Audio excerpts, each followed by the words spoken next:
trash, and motherfuckers lost their mind. So this rising political power of the masses is a hazard facing industrialists, and unless we control it, we're going to be facing adversity. And they started right off with a big campaign in the late 30s.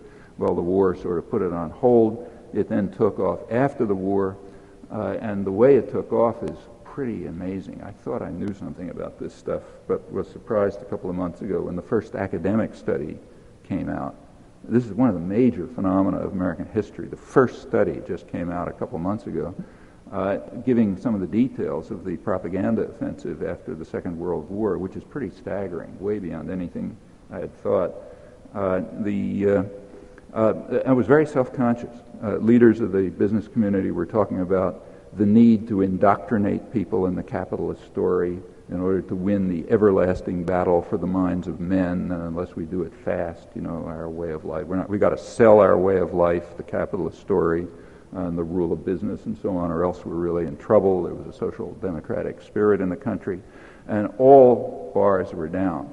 They were reaching maybe 70 million people a week just with straight business propaganda. The Taft-Hartley law enabled workers to be propagandized in the workplace. Got a captive audience, you can propagandize them in the workplace. About a third of textbook material in schools, a third, was simply supplied straight by business propaganda. That's an incredible figure. 20 or 30 million people a week were just watching propaganda films. On top of that, the whole entertainment industry was mobilized, the movies and growing television and so on, with several goals. They went after everything. Churches, even sports leagues were organized to try to sell the capitalist story by instilling the right values and so on. The main purposes, you look through the whole, you look at the movies and that kind of thing, there were two big things. One, of course, is to demonize unions, because they're a democratizing force, so you got to get rid of them. They're one of the ways, the main way in which poor people can get together and do something, become participants, not spectators. So they had to be demonized. And the other thing, which is a little more tricky, was to demonize government and to create what's now called a mood of anti-politics. And that's a little tricky because, remember, these guys are the tools and tyrants of government. That is, they need a powerful state in order to protect them. That's why Gingrich and the Heritage Foundation want to increase the federal budget. They're not cutting it, they're increasing it. But they're increasing the parts that feed them, like the Pentagon system. That goes up. And the other part of the state security system, the prison system, goes up. Those go up. Everything that goes to people goes down. So you had to create a mood of anti-politics, which leaves a very powerful interventionist state but makes people hate the federal government. And the reason to make people hate the federal government is it has a defect. It's not that the government isn't bad, but the things that they're worried about are not what's bad. What they're worried about is what's good. The government has a defect, namely it's potentially influenceable by the population. Now, private corporations don't have that defect. They're pure tyrannies. There's nothing you can say about the GE management. But you can do something about federal government policies. And that defect, for good Madisonian reasons, has to be gotten rid of. So you have to create a mood of anti-politics where everything is blamed on the federal government, and you don't notice the real power behind it. You're not supposed to read the Fortune 500 issue. And so you want to, if you're angry about the world, you don't blow up a corporate headquarters, you blow up a government office. That's the kind of mood that has to be created because the government has this terrible defect of potential democracy. And that has been done. The country is very, attitudes haven't changed a lot in the country, but people are deeply confused about the source of their problems. And there is a kind of a mood of anti-politics, very irrational mood of anti-politics of this kind, which is simply putting more and more power into the hands of the private tyrannies, which are unaccountable, transnational in scope, control a huge amount of the economy, and have the kinds of advantages that I've been talking about. Incidentally, the end of the Cold War has something to do with this, but very little.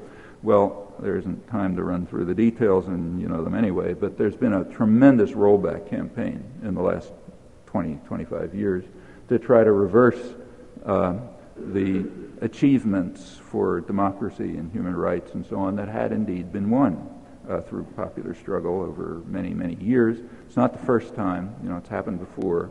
the predictions of perfection and the end of history were wrong before. It is a gloomy portent in many ways, but we should bear in mind that if the daring depravity of the times that Madison was talking about, if that persists, then we don't have anyone to blame but ourselves. In your essay, Language and Freedom, you write, social action must be animated by a vision of a future society. I was wondering what vision of a future society animates you? Oh, well, I have my own ideas as to what a future society should look like. I've written about them. I mean, I think that we should, at the most general level, we should be seeking out forms of authority and domination and challenging their legitimacy. Now, sometimes they are legitimate.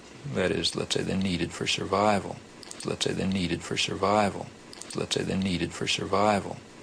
So, for example, I wouldn't suggest that during the Second World War, the forms of authority, we had a totalitarian society, basically, and I thought there was some justification for that under the wartime conditions, under the wartime conditions, under the wartime conditions.